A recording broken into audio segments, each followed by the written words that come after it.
En fait, Bill Bokeh est une revue d'art et de littérature qui a pour devise de toute façon quelqu'un travaille pour vous, qui est une devise bien belge, bien ironique. Bah, tel que tu me vois là, je travaille par exemple. Exactement, Ouais. on travaille ensemble.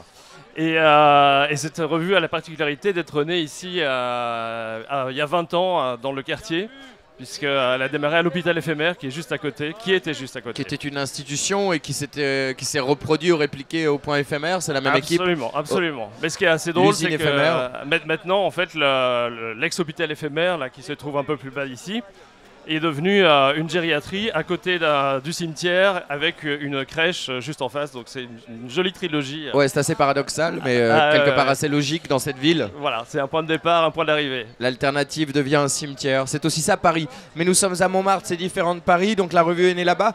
Toi, tu es belge. Comment tu définirais la belgitude? Qu'est-ce que les Belges à nous apporter? Et qu'est-ce qui fait la magie de ce mélange France-Belgique? Bah, je pense que le principal atout du Belge, c'est son imaginaire. C'est son côté évidemment surréaliste qui a évidemment beaucoup apporté dans l'histoire de l'art.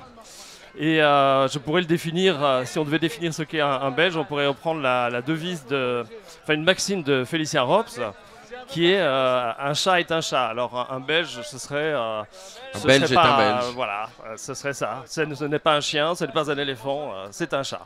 Alors un franco-belge ou ce mélange franco-belge, cette ambivalence, cette bi-air, c'est quoi? C'est la francophonie? Bah, disons qu'on a besoin de pas mal de moteurs différents, de cultures différentes pour faire ce type de magazine.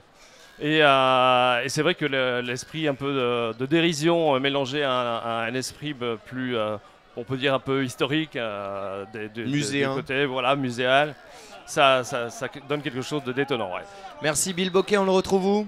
On le trouve en librairie, dans les librairies un peu spécialisées, on va dire, et prochain numéro au mois de décembre. Voilà Bill Bokeh à suivre.